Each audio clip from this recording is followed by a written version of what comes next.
E aí, minhas queridas, meus queridos, tudo bem? Vamos continuar então. Hoje nós vamos iniciar o estudo da eletrodinâmica, que basicamente é o estudo dos circuitos elétricos, beleza? Então a gente vai começar estudando os conceitos básicos hoje, né, do estudo dos circuitos elétricos, que são três basicamente. Um deles a gente já estudou, que é a diferença de potencial, né, ou potencial elétrico, beleza? Que a gente usa mais a diferença de potencial mesmo, ela faz muito mais sentido quando a gente está falando de circuitos elétricos, né? E os outros dois conceitos são a corrente elétrica e a resistência elétrica. A aula de hoje vai ser sobre isso e a gente também vai falar um pouco sobre o. Na verdade, a aula de hoje é mais centrada no conceito de corrente elétrica em geral, tá? E as coisas, certo, associadas à corrente elétrica que a gente tem, que fazem parte do entendimento dos circuitos elétricos, tá? A importância de se estudar a corrente elétrica, eu não preciso nem, é, acho que, usar muito tempo para falar para você, porque, na verdade, tudo que a gente utiliza hoje em dia que envolve em alguma parte um circuito eletrônico ou puramente elétrico tem corrente elétrica, quer dizer, a nossa dependência, né, da energia no formato elétrico é uma coisa que não precisa nem ser mencionada, quer dizer, se falta energia elétrica, a gente fica até às vezes procurando o que fazer, não é mesmo?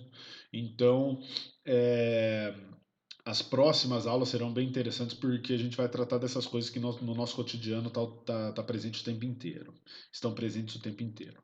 Beleza? Muito bem. Então, quando nós falamos de circuito elétrico, tá? É, primeira coisa que a gente tem que estabelecer, que lembrar é quais são as partes importantes do circuito elétrico e o que é necessário para a gente ter um circuito elétrico, beleza? Então são três coisinhas. Eu preciso ter uma fonte de DDP, DDP é diferença de potencial, né? O termo que é utilizado também muito comumente é tensão elétrica, tá bom? Depois eu discuto mais um pouco por que esse termo tensão, porque tensão é uma coisa que vem lá da tração, uma força, né? Da onde que vem esse termo, certo? Está relacionado com a concepção e com os modelos físicos que eram utilizados para entender o que era de fato a corrente elétrica no início do estudo dos circuitos elétricos aí, tá? Uma coisa mais histórica mesmo. Aí nós temos os fios condutores que vão ligar nossa, nossa fonte de DDP até os equipamentos elétricos, certo? Esse circuito aqui é o circuito mais simples que a gente sempre usa o tempo inteiro na física como exemplo, né? Que é uma fonte de DDP, fio e uma lâmpada, certo? Mas o equipamento elétrico pode ser qualquer outro, né? E claro, você tem circuitos elétricos que tem um monte de equipamento ligado um no outro. Esses circuitos a gente vai estudar também, beleza? Ah, e o circuito da minha casa, professor, tem não sei quantas lâmpadas na minha casa, exatamente, tá? A gente vai estudar tudo isso daí, beleza? E o mais importante agora é a gente entender qual é a função da fonte de DDP. Por que a gente chama fonte de DDP, né? Fonte de tensão elétrica, fonte de diferença de potencial, tá? Então o desenho a figura que a gente associa à fonte de DDP é dessa pilha e a parte mais importante aqui são, né, esses desenhinhos aqui, esse maisinho e esse menuzinho aqui, né? Que representam o quê? Os polos da minha fonte, os polos da minha pilha, da minha bateria, né? O que seja. Polo positivo e polo negativo. O que representa esse mais e esse menos? Representa a parte da bateria que vai ligar o seu circuito a um potencial ou maior ou menor. O polo positivo representa o potencial maior, o polo negativo representa o potencial menor, certo? Daí que vem o lance da diferença de potencial, né? E o que acontece quando você liga um condutor nessa diferença de potencial, professor? Então você está vendo aqui que esse GIF está mostrando algumas coisas se movendo lá dentro, daqui a pouco eu vou falar disso, né? Então a corrente elétrica, tá? a energia elétrica, a forma como ela é transmitida, que é por meio da corrente elétrica mesmo, a corrente elétrica ela só se estabelece se eu tiver essa DDP sendo aplicada no circuito. Então a fonte de DDP serve para aplicar uma DDP no circuito, beleza? Tá? E se a DDP não tiver aplicada, professor, quer dizer que não tem elétron, não tem carga, não tem energia? Não, tem elétron dentro do condutor, certo? Nos fios condutores, como eles são feitos de material condutor, né? Lembra, ele tem uma concentração grande de elétrons livres no interior dele. Só que esses elétrons livres, que eles não estão ligados a um núcleo atômico específico, certo? Eles ficam num movimento que é completamente aleatório, né? Como está mostrando essa figura que eu acabei de colocar aqui, tá? Então, cada elétron está se movimentando para uma direção diferente, com uma velocidade diferente. Beleza? Você não tem, nessa situação, com o circuito desligado, uma transferência de carga de uma região para outra no circuito. É diferente do que está acontecendo aqui nesse desenho aqui, certo? Nesse gifzinho que está todas essas bolinhas andando no mesmo sentido. Beleza? E aí, quando eu ligo o circuito, eu ligo o interruptor lá, certo? Eu fecho o circuito, então eu conecto, né, o polo positivo com o polo negativo da bateria, fechar o circuito é isso, eu estabeleço uma diferença de potencial no meu circuito, certo? Tá? Aí a gente está vendo só um segmento do circuito, mas isso acontece para o circuito todo, tá? Quando você estabelece uma diferença de potencial nessa região do espaço, que é onde está o circuito elétrico, essa região do espaço dentro do circuito elétrico, vai aparecer também o quê? Um campo elétrico, certo? Isso simultaneamente, tá, gente? Beleza? Não é assim, o campo elétrico precisa da diferença de potencial. Não, lembra que o campo elétrico, tanto o campo elétrico quanto a diferença de potencial, tá? São grandezas, são propriedades do espaço que coexistem, né? Então apareceu a fonte de DDP, junto com ela aparece um campo elétrico. É mais fácil a gente definir o campo elétrico a partir da diferença de potencial, porque por causa daquelas relações entre eles que a gente estudou, lembra? Lembra que a gente viu que o campo elétrico sempre aponta no sentido decrescente do potencial? Então, basicamente, o que a gente está dizendo é: se entre os dois polos da bateria há uma diferença de potencial, quer dizer que há um campo elétrico também. Entendeu? E esse campo elétrico sempre vai apontar do polo positivo para o polo negativo, porque o campo elétrico tem sempre o sentido decrescente do potencial. Tá? Isso daqui é muito importante, tá? Porque no início do estudo dos circuitos elétricos, da eletrodinâmica, já se sabia da presença de carga, da existência de carga negativa e carga positiva. Mas os representantes da carga positiva e negativa, como a gente conhece hoje, na física clássica como próton e elétron, né? Não se tinha conhecimento dessas partículas, tá, gente? Então sabia que a eletricidade era uma coisa que poderia ser de um tipo ou de outro, que foi dado o nome mais adiante de positivo e negativo. Né? Então, veja que o sentido do campo elétrico aí que vai do positivo para o negativo, né? Esse sentido era uma coisa que era uma coisa muito forte no modelo de corrente elétrica nessa época em que ela foi concebida, né? Enquanto um conceito físico. Por quê? O campo elétrico está apontando no sentido em que o potencial decresce. E potencial, como está relacionado com energia, né? Então é a direção em que a energia dos portadores de carga ou dessa coisa elétrica dentro dos condutores, né? Que ela tem. Beleza? Aí olha só. Imagina então todos esses elétrons nesse momento, nesse instante que a gente está estudando aqui, que é o instante em que eu liguei o circuito. Nesse instante eu liguei o circuito, apareceu um campo elétrico e todos os elétrons estavam se movendo num sentido qualquer. Pare para pensar. Você tem uma carguinha negativa, aparece um campo elétrico apontando para a esquerda. Para onde essa carga vai ser acelerada? Né? Quer dizer, ela vai sofrer ação de uma força? Ela sofre ação de uma força no sentido contrário do campo elétrico. Lembra essa expressãozinha aqui das aulas anteriores? Né? Se a carga é negativa, a força tem um sentido contrário do campo, então todos os elétrons são acelerados nesse sentido contrário do campo elétrico.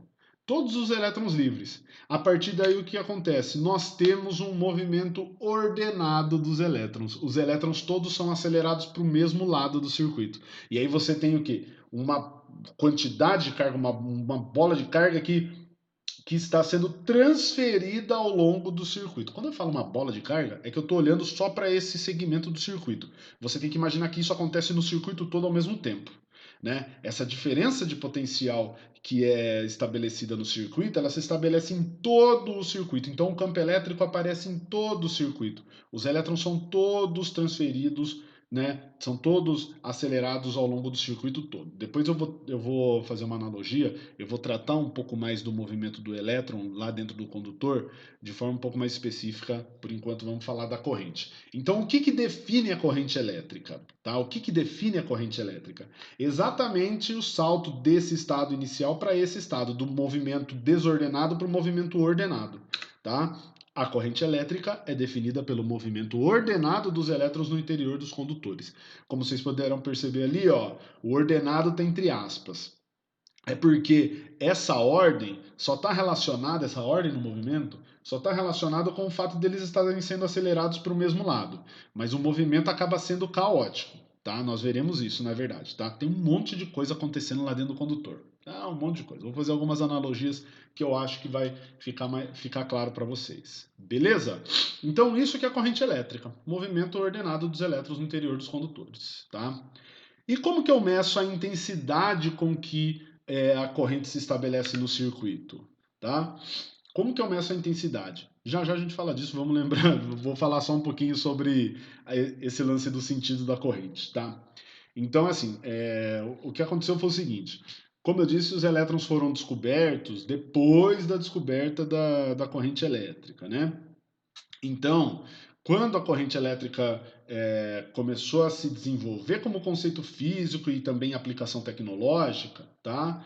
Todos os circuitos tinham como convenção um movimento para a corrente elétrica que era do potencial maior para o menor, ou seja, o mesmo sentido do campo elétrico, tá? O mesmo sentido do campo elétrico, beleza? Hoje nós sabemos que, na verdade, os elétrons, como eu mostrei ali, olha a setinha verde aqui. A setinha verde está mostrando para onde os elétrons estão sendo acelerados. Para a direita, nesse caso, e o campo elétrico está para a esquerda.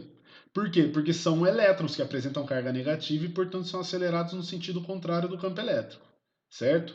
Então, esse sentido de movimento é o que nós chamamos de sentido real da corrente elétrica, que é um sentido, dá uma olhada, ó, do potencial negativo para o potencial positivo, certo?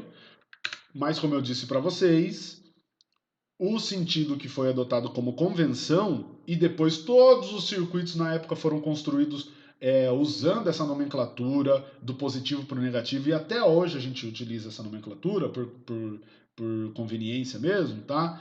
É o sentido convencional da corrente, beleza? Então o sentido convencional da corrente é igual ao sentido do campo elétrico, do positivo para o negativo. E o sentido real no sentido contrário do sentido convencional. Sentido real, sentido que os elétrons se movem de verdade, né? Beleza? Essa é a única analogia que eu tenho para fazer para vocês. Já vi muitos livros, muitos materiais que fazem a seguinte analogia.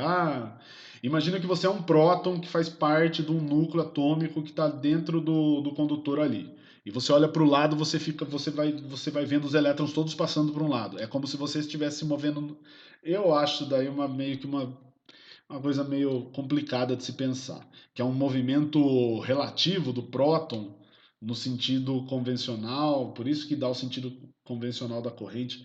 Eu acho melhor a gente pensar que o sentido convencional é o mesmo sentido do campo elétrico, e a gente sabe que o campo elétrico sempre aponta no sentido decrescente do potencial, e beleza, tá? Para que serve isso, professor, que você está falando? É só para saber mesmo, tá? É uma questão de entender como que esse conceito da corrente elétrica evoluiu ao longo da história.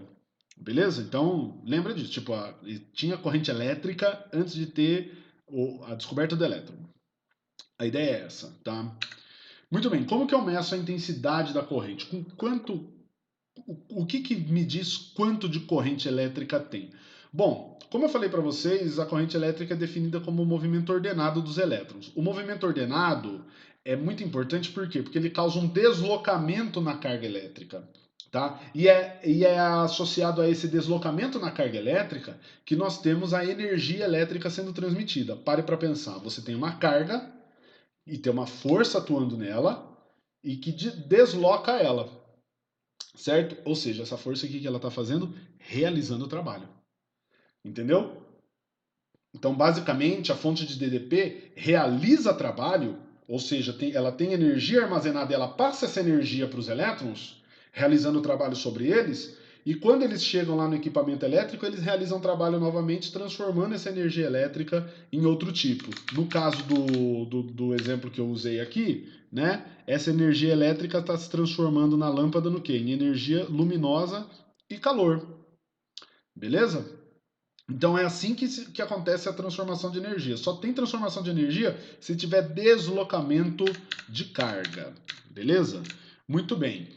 Então, basicamente, o que a gente tem que medir? Quanto de carga que está sendo deslocado. Certo? Quanto de carga que está sendo deslocado. Então, o que a gente faz?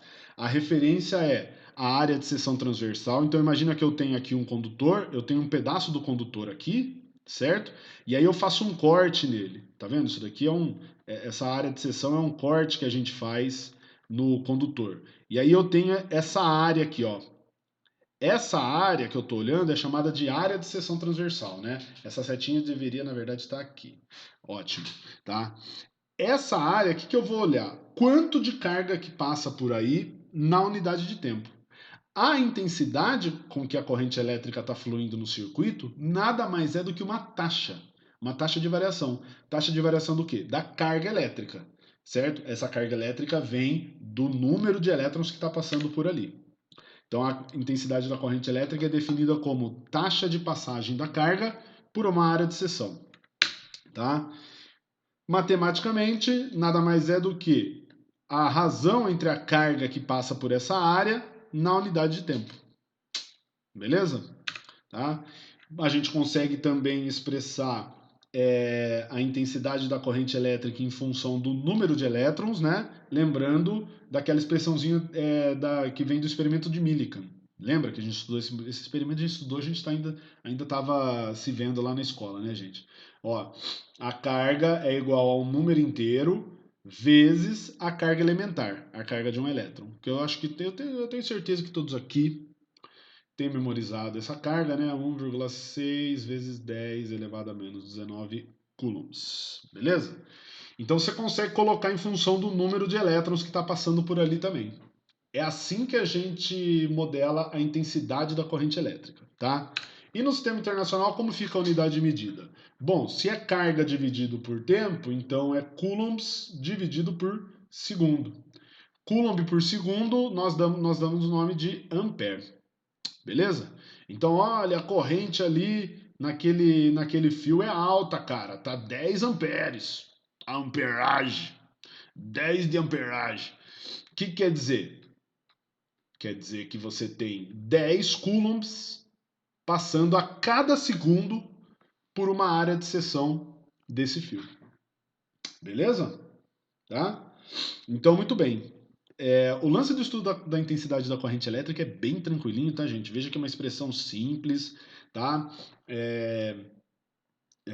As grandezas são fáceis de identificar. Então, vamos fazer um exemplo já, tá? Dois exemplos, aliás, envolvendo corrente elétrica e a intensidade dela, tá? Para depois a gente voltar para uma discussão mais conceitual. Temos 18 minutos de aula, beleza, vamos lá. Muito bem. Primeiro exemplo. Um fio condutor é percorrido por uma corrente elétrica constante, de forma que, num intervalo de 160 segundos, a quantidade de carga que passa por sua área de seção transversal é igual a 40 coulombs. Então, pera lá. Né? Ele já deu dois dados importantes aí. Ele falou que o intervalo de tempo observado lá, né, foi de 160 segundos e que a carga que passou pela área de seção foi de 40 coulombs, né?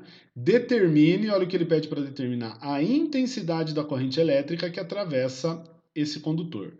Note que os dois dados que ele forneceu já estão no sistema internacional, né, gente? Tá? Para calcular a intensidade da corrente, então basta eu substituir na formulinha Q dividido por ΔT. Vai ficar 40 coulombs dividido por 160 segundos.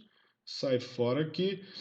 16 é 4 vezes 4, fica 1 dividido por 4, que é 0,25. Então, a corrente elétrica que está passando no fio nesse caso aí é de 0,25 amperes. Ampere, na verdade, menos que 1, né? Beleza? Tranquilão, né?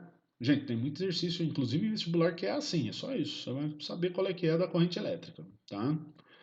Beleza? Vamos ver o próximo exemplo aqui, ó. O próximo exemplo é de cálculo de carga, quantidade de carga que passou pelo condutor, conhecendo a sua corrente, que na verdade é uma situação um pouco mais próxima da real, já que para medir a corrente, nós temos hoje em dia equipamentos que funcionam de uma forma bem simplificada, né? Vamos lá.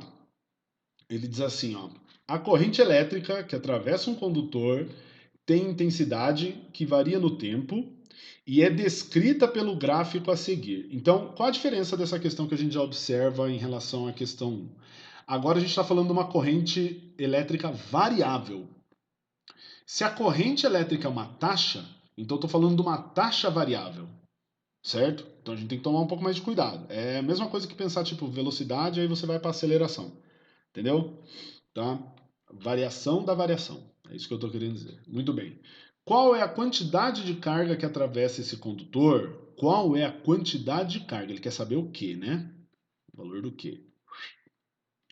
Que atravessa esse condutor no intervalo de tempo entre os instantes 5 e 10 segundos. Espera aí, ó, 5 e 10 segundos no gráfico estão aqui, ó, certo? Nesse intervalo de tempo. Qual é a quantidade de carga? Vamos lá. Então, pela expressão da corrente elétrica, nós temos que I igual a Q sobre ΔT. Aí, se você isolar a carga para calcular o valor dela, que é isso que você quer calcular, né? Passa o ΔT multiplicando, olha só o que a gente tem. Q igual a I vezes ΔT. Beleza? Ótimo. Aí você fala assim, bom, então já era, né, professor? Porque eu tenho a corrente, ó, a corrente é 5. Aqui nesse ponto, a corrente é 5. E aí o tempo aqui, ó, é 5 segundos. Porque de 5 a 10 segundos passaram 5 segundos, né? E aí, professor? Beleza? Tá certo? Não! Meu caro amigo, meu caro aluno, você se equivocou. Por quê? Porque quando você coloca a corrente dessa forma, né? A expressão da corrente Q sobre ΔT dessa forma, tá? Essa taxa, do jeito que ela está escrita aqui, certo? É considerando uma corrente constante, certo? Ela é válida para qualquer instante de tempo se a corrente for constante. Então, por exemplo, nesses primeiros 5 segundos aqui, ó, nesse primeiro intervalo de tempo aqui, em que o gráfico, dá uma olhada, ó, é uma reta paralela ao eixo do tempo, a corrente é constante. Então essa expressão é válida para você calcular a carga e tudo mais. Agora, a partir desse instante, o que acontece? Tá? A corrente já não é mais uniforme. Nessa parte aqui, o que eu estou marcando em verde, a corrente ela é variável, cara. Nossa, professor, ela é variável. E aí, o que eu vou fazer, professor? O que eu vou fazer? Bom, perceba uma coisa interessante primeiro nessa parte que eu vou até marcar inteira aqui de amarelo aqui, ó, tá? Do gráfico.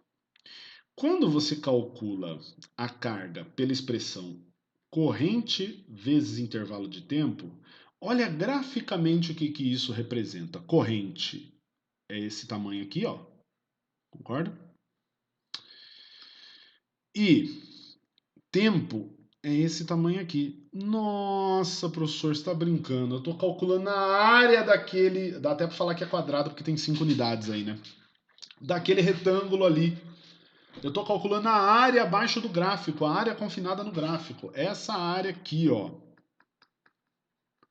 Exatamente. O que isso quer dizer? A gente pode expandir esse raciocínio que está presente muito na física, né? Se vocês tiveram aula comigo no segundo ano, eu explico bastante isso quando a gente está falando lá do trabalho realizado pelo gás, né? Inclusive, se você quiser dar uma olhada na aula do segundo ano dessa semana, tá? Dá uma olhadinha lá, que tem essa explicação rapidinha da onde vem essa história da área, do cálculo abaixo abaixo da área, tá? E tem um vídeo também do Ciência Todo Dia lá que está muito bem explicadinho, vou passar para vocês também depois, tá? É, basicamente, o que a gente consegue fazer quando você tem uma corrente variável é calcular a quantidade de carga que passou, né, nesse condutor pelo cálculo da área abaixo do gráfico. Então, no caso, vai ser a área desse triângulo aqui, certo? A gente consegue calcular, ó. Eu escrevo que a carga é numericamente igual à área, beleza? Então, nesse caso, quanto que vai ficar o cálculo? A base do triângulo aqui é 5, que multiplica pela altura, que é 5 também, dividido por 2, tá? Ai, professor, mas se for uma área que tem uma curva, não vai aparecer curva pra gente aqui no ensino básico, tá? Beleza? Tem como calcular, tá? Eu tenho certeza que você faz parte aí de uma seleta porcentagem de 92,73% dos alunos que estão assistindo essa aula e que vão fazer física. Você vai aprender no primeiro ano lá cálculo integral. Então você vai conseguir fazer qualquer gráfico, tá? Pra gente só vai aparecer esses gráficos aí que são retângulos, triângulos, trapézios. Então você pode ficar tranquilo, beleza? São áreas que a gente é fácil da gente lembrar a formulinha para calcular. No caso do triângulo, base vezes altura dividido por 2. Então, base vezes altura dividido por 2, 5 vezes 5, 25. Divide por 2. Qual é a carga que passou nesse intervalo de tempo? 12,5 coulombs. Deixa eu arrumar isso aqui, deixar a amarelinha aqui, que é melhor. Essa é a resposta. Beleza? Então tem que tomar bastante cuidado, tá, gente? Quando pede para calcular a carga que passou no condutor, tá? Veja se a corrente naquele intervalo de tempo que ele pediu para você determinar a carga, veja se a corrente ela é constante. Se ela for constante, beleza, você já vem para essa expressão que eu coloquei aqui, tá? Se a carga for variável, você vai precisar do gráfico. O gráfico vai ser fornecido para você, tá bom? Uma última coisa que é interessante lembrar, essa questão ele poderia ter perguntado também qual é o número de elétrons que atravessa a área de seção desse condutor no intervalo de tempo citado. Tá? O que você teria que fazer? A partir desse cálculo, só igualar Q a N vezes E, certo? Lembrando que E equivale a 1,6 vezes 10 a menos 19 coulombs. Beleza? Tá? Fechou? Muito bem, vamos continuar com a nossa aulinha, né? E qual é que é desse movimento ordenado, né? Você falou que o movimento era ordenado entre aspas, professor. O que acontece, tá? A melhor analogia para você tentar entender o movimento de um elétron que faz parte, um elétron livre que faz parte da corrente elétrica no interior do condutor, é imaginando essa foto aí, esse fenômeno aí, que nós conhecemos bem, a maioria das pessoas que estão assistindo minha aula, eu acho que já ouviram falar, na rua 25 de março, muitos de vocês já foram lá, né, certo? Que agora, inclusive, deve estar muito, muito, muito diferente disso aí, né? Então esse é um dia comum, né, na rua 25 de março, beleza? Agora imagine que você está nessa posição, nesse ponto A, e você precisa chegar nessa outra posição B. Tá? Imagina que você precisa atravessar a 25 de março do ponto A até o ponto B. Tá? Como que vai ser o seu movimento? Será que você vai pegar e vai ir por uma linha reta, direto do ponto A até o ponto B? Será que você consegue fazer isso? Acho que não. Né? Eu acho que o movimento seria mais ou menos assim. Dá licença, peraí. Que eu não tenho que passar aqui. Peraí. E aí, vai um Windows 95 aí não. Nossa, já conhece o PlayStation? Eu tenho PlayStation 7 aqui, meu Deus do céu. E aí? Ó o rapa, meu Deus do céu. E dá a volta aqui e vem, e chegou. Então, você foi do ponto A até o ponto B, junto com uma multidão de pessoas que também foram do ponto A até o ponto B, mas vocês não foram seguindo uma filinha bonitinha. O movimento foi extremamente caótico, certo? E vocês viram outra coisa também, que você vai se movimentando e se desviando das pessoas de forma bem rápida, né? Então o seu movimento no interior da multidão é rápido, você está com pressa, beleza? E você está querendo chegar lá o mais rápido possível, né? Só que acaba demorando muito para você chegar até o ponto B, porque você tem que desviar de um monte de obstáculo que tem na sua frente. É exatamente isso que acontece. Quer dizer, exatamente. É mais ou menos isso que acontece com o elétron quando ele está dentro lá do condutor. Beleza? Há inúmeros obstáculos que atrapalham o movimento do elétron que flui pelo fio. Então, dentre esses obstáculos, o que você tem? Núcleos atômicos, certo, que estão lá na rede cristalina e eles não estão parados, né? Porque você tem a agitação termodinâmica desses núcleos atômicos, certo? Você tem as nuvens eletrônicas, tá? Que estão no entorno desses núcleos atômicos, beleza? Então, muito constantemente, o elétron ele está sendo acelerado aqui. Deixa eu pegar uma outra cor aqui que vai dar um destaque. Ele está sendo acelerado para a direita, mas muito frequentemente ele vem e se choca com o núcleo, aí ele vai desviar, vem para trás, ele continua sendo acelerado, aí ele desvia por causa de uma nuvem eletrônica, desvia por causa da outra, aí bate, aí volta. Então o movimento do elétron, ele é uma coisa caótica. A velocidade com que o elétron se move dentro do condutor é bastante alta. Ele está sendo acelerado pelo campo elétrico e ele adquire uma velocidade muito grande. Mas o tempo que demora para ele sair de um ponto e ir para o outro no circuito é muito grande, certo? Por causa desse monte de obstáculo que ele tem. Tá? Então aqui é uma outra representação. Os elétrons lá dentro eles vão se movimentando, né? Se deslocando, digamos assim, de forma vagarosa. Os elétrons se movimentam rapidamente, mas o fluxo da corrente como um todo é bem lento, certo? A ordem de grandeza desse movimento aí, da velocidade da corrente elétrica, gente, é de 1 milímetro por segundo, tá? 1 milímetro por segundo. O que isso quer dizer? Quer dizer que demora 10 segundos para a corrente elétrica se deslocar de 1 centímetro dentro do circuito, beleza? Então o elétron é muito rápido, mas a corrente ela vai de forma vagarosa, certo?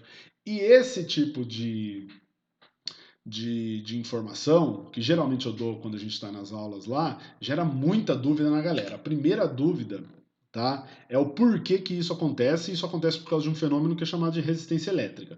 Essa resistência elétrica, gente, é um fenômeno físico mesmo, tá? Você pensa numa resistência que é física mesmo. Classicamente, quando a gente estuda esse conteúdo na faculdade, a gente até atribui a resistência elétrica a uma força de atrito, uma força contrária à força elétrica que está acelerando o elétron.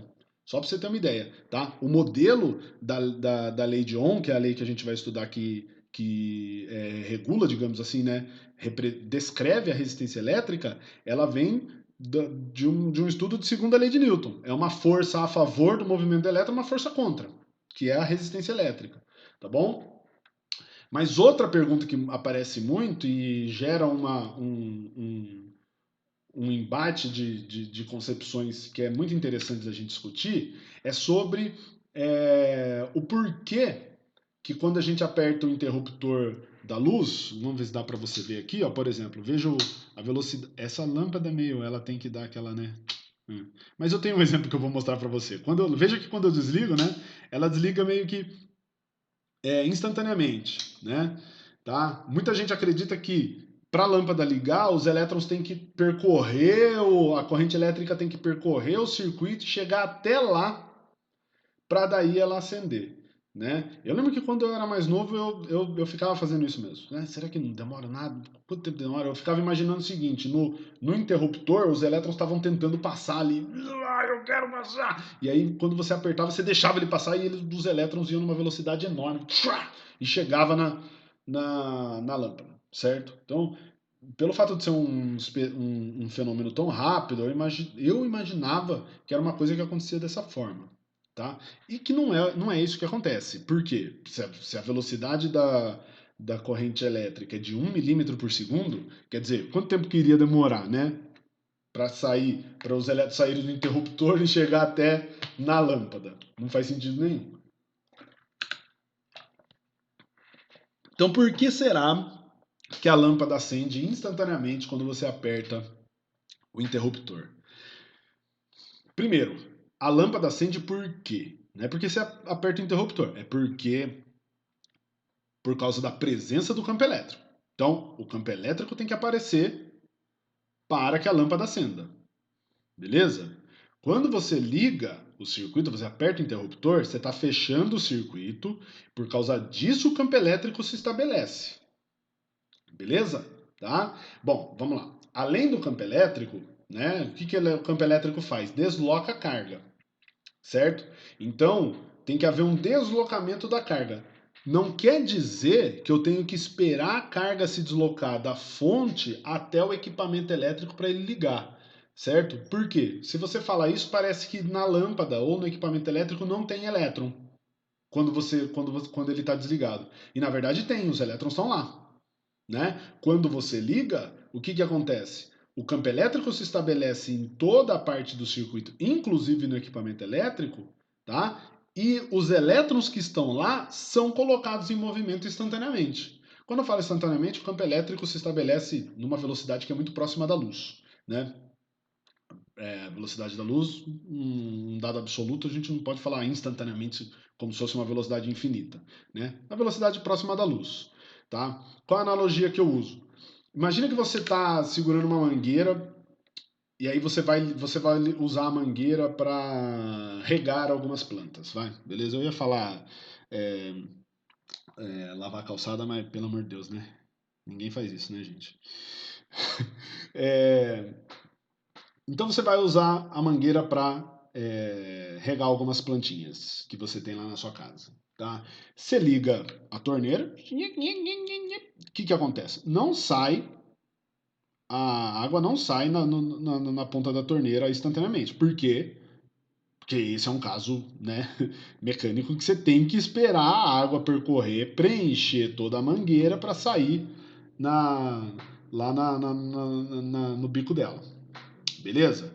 Agora imagine que você está segurando a mangueira assim, com o bico para cima, e você desliga a torneira. O que vai acontecer? Vai parar de sair água, certo?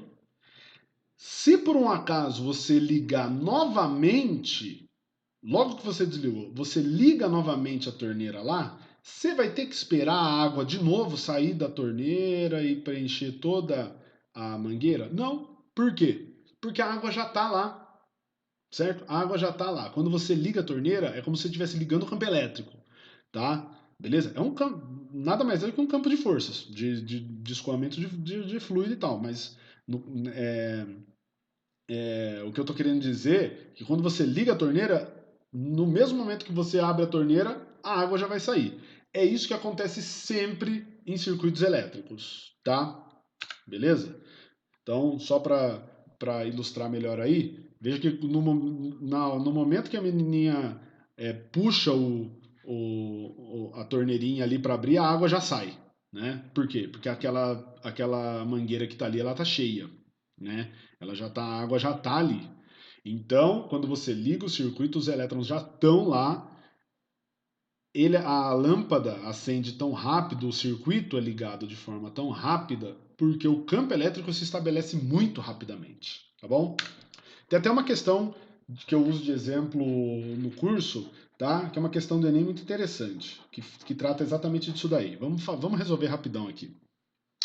Um circuito em série é formado por uma pilha, uma lâmpada incandescente e uma chave interruptora. Ao se ligar a chave, a lâmpada acende quase instantaneamente, irradiando calor e luz. Popularmente, associa-se o fenômeno da irradiação da energia a um desgaste da corrente elétrica ao atravessar o filamento da lâmpada e a rapidez com que a lâmpada começa a brilhar. Essa explicação está em desacordo com o modelo clássico de corrente. De acordo com o modelo mencionado, o fato de a lâmpada acender quase instantaneamente está relacionado à rapidez com que esse E aí não era para estar aí, certo? Então a gente só vou marcar rapidão aqui. Não era para ele estar aqui. Muito bem. Então, o fato da lâmpada acender quase instantaneamente está relacionado com a rapidez com que, olha a letra A, o fluido elétrico se desloca no circuito. Professor, que fluido elétrico é esse, meu Deus? Tá ligado o termo corrente elétrica? corrente, correnteza, tá? Esse termo vem porque a galera acreditava que os condutores, eles tinham esse fluido elétrico que poderia ser colocado em movimento. Você causa uma tensão nele e ele se move. Então, fluido elétrico é corrente elétrica. Então, a rapidez com que a corrente elétrica se desloca no circuito? Não, a corrente elétrica é lenta. Tá errado essa daí.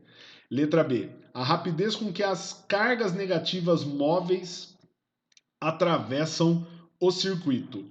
Ou seja, a rapidez com que os elétrons se movem lá dentro. Os elétrons de fato se movem de forma rápida lá dentro. Mas atravessar o circuito eles não atravessam de forma rápida, tá? Porque a corrente elétrica é muito lenta. Beleza?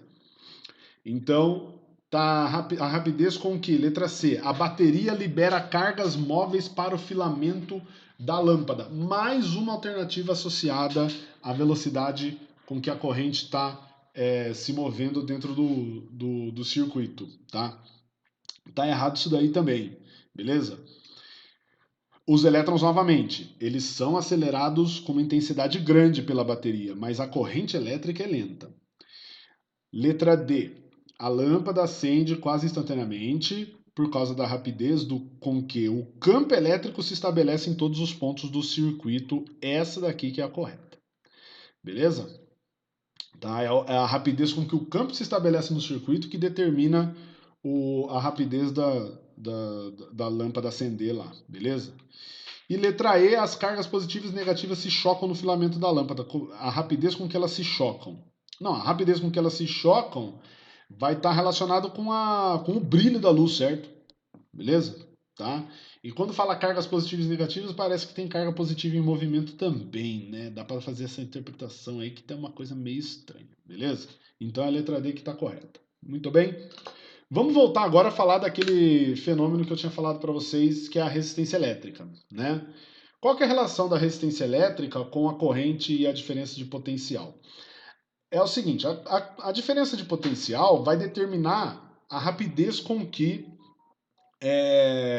a carga passa pelo circuito. Então, isso é uma coisa que é conhecimento geral, né, de todo mundo. Quanto maior for a tensão, maior é a corrente elétrica que é deslocada. Se o circuito é 110, se o circuito é 220, você pode pensar isso, tá? Você pode pensar, nossa, aí eu sei que o choque elétrico de 220 é muito maior do que o choque elétrico de 110. Está relacionado com a intensidade da corrente. Então, a corrente elétrica ela é diretamente proporcional à diferença de potencial que é estabelecida no circuito, certo? E a resistência elétrica? A resistência elétrica mantém uma proporcionalidade inversa. Quanto maior for a resistência elétrica, menor será a corrente elétrica. Beleza? Então, há uma relação entre essas três grandezas que eu disse para vocês que são as grandezas mais importantes da eletrodinâmica, né? Que é a seguinte: corrente elétrica, ela é diretamente proporcional a DDP, né? E inversamente proporcional à resistência elétrica, tá? Então nós temos uma relação entre essas grandezas aí, que é dada por essa expressãozinha, I igual a U sobre R. Se eu quiser estudar a resistência elétrica de um condutor, ou de um resistor, ou de um equipamento elétrico em geral. Quando a gente fala resistor, tá, gente? É um equipamento que é usado em circuitos elétricos de forma acadêmica, para a gente estudar eles mesmo, tá? Então a função dele é exatamente causar resistência no circuito, beleza? Mas ele simula a resistência que um equipamento causaria também, tá? Então a resistência é a razão entre a DDP e a corrente. Veja que é inversamente proporcional, né? A resistência e a corrente elétrica. No sistema internacional, nós sabemos que a DDP é medida em volts, a corrente é medida em ampere, né? Então, essa unidade de medida, volt por ampere, foi batizada de ohm. Beleza? É representada pela letra ômega maiúscula, do grego. Beleza? O símbolo do God of War lá. Beleza? Do Kratos.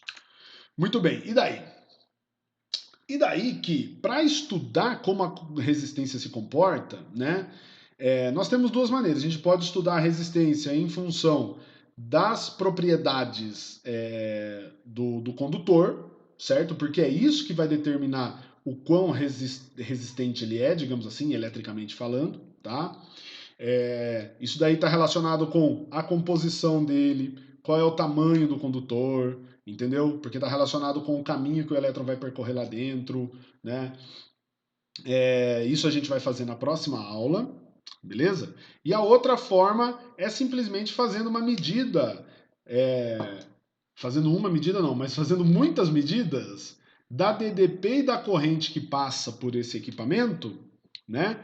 Para ver se essa propriedade, que é definida pela razão dessas duas grandezas aí, DDP e corrente, se ela é uma propriedade do corpo mesmo. Quer dizer, será que ela se mantém uniforme? Será que é isso que acontece? Tá?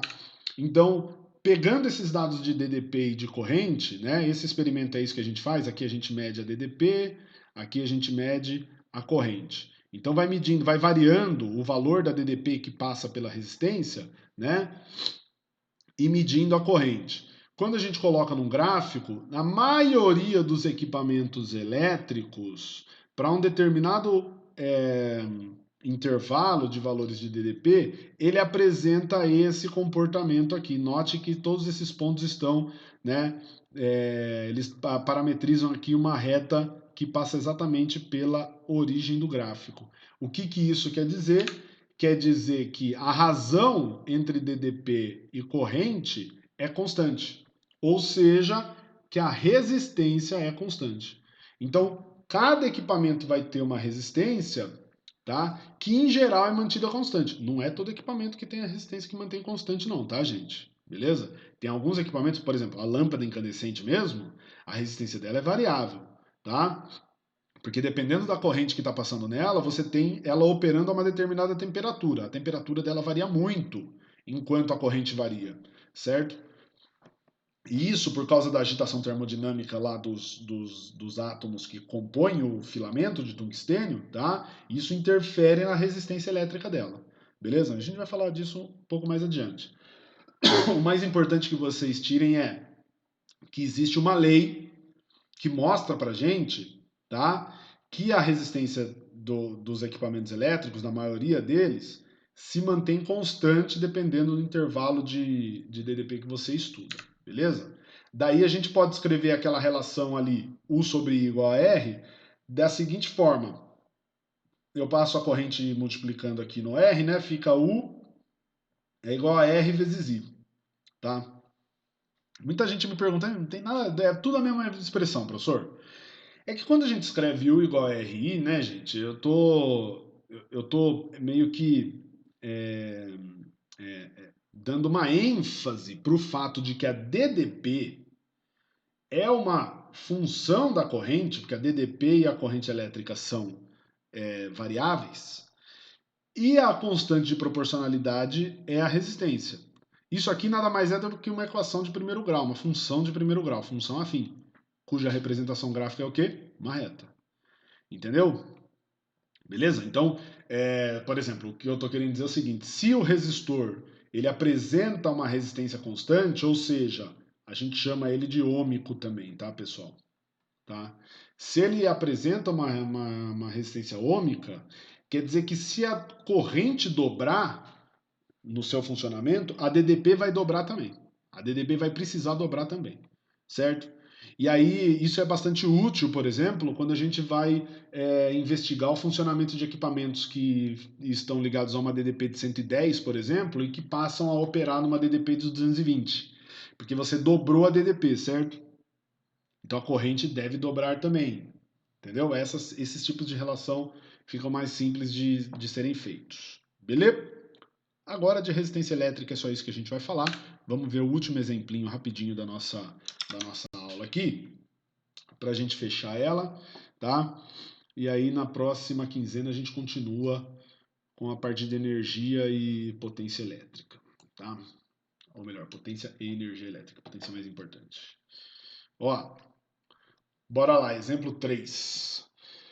Um resistor, quando submetido a uma tensão de 10 volts, é percorrido por uma corrente de meio ampere. Ele é corrente elétrica de meio ampere. Muito bem.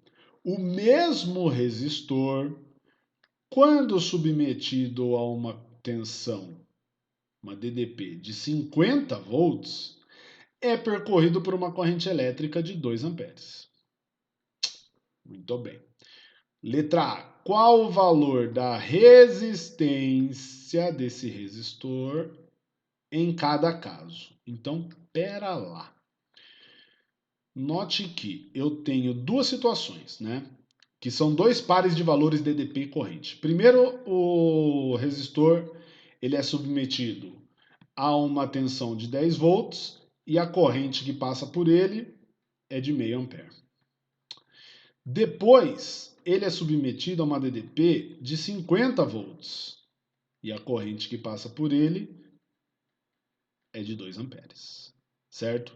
Aí o cara está perguntando na letra A qual é a resistência em cada caso. Bom, nós sabemos que a lei de Ohm é U igual a RI e que a resistência é definida pela razão da DDP pela corrente. Então, no primeiro caso, basta eu dividir 10 por meio. Dividir por meio é a mesma coisa que multiplicar por 2. Então, a resistência elétrica no primeiro caso é 20 ohms.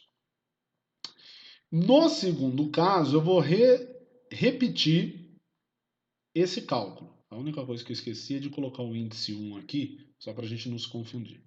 Então, no segundo caso, vai ser DDP U2 dividido por corrente U2, 50 dividido por 2, dá uma olhada, a corrente no segundo caso, a resistência no segundo caso, 25 ohms. Muito bem. Letra B. Olha o que ele pergunta. Trata-se de um resistor ôhmico no intervalo estudado, nesse intervalo entre 10 e 50 volts, né? Justifique. E aí, ele é ôhmico? Vamos comparar. Primeiro a resistência dele deu 20, depois a resistência deu 25. Deu diferente. Ele não mantém a resistência constante nesse intervalo de valores de DDP aí. Então eu não posso falar que ele é um resistor ôhmico. Ou seja, não é ôhmico. Não é ôhmico. Uma vez que sua resistência é variável. Beleza? Tá bom, gente? Depois eu vejo se eu escrevo. Se eu escrevo com o teclado aí, para não ficar essa letra de paracetamol 20 gramas. Então, é isso. O resistor ele só vai ser classificado como ôhmico se a sua resistência for constante no intervalo de DDPs estudado. Beleza? Veja que isso é uma coisa que a gente só de fazer a leitura do enunciado já poderia ter identificado, né? Por que eu falo isso? Dá uma olhada na DDP inicial, 10 volts. Depois ela passa a ser 50 volts. Ou seja, ficou 5 vezes maior. Isso quer dizer que se o resistor fosse ôhmico, a corrente também teria que ser 5 vezes maior. E dá uma olhada, ó, de meio para 2, ela é 4 vezes maior, não 5. Se fosse 5 vezes maior, daria 2,5.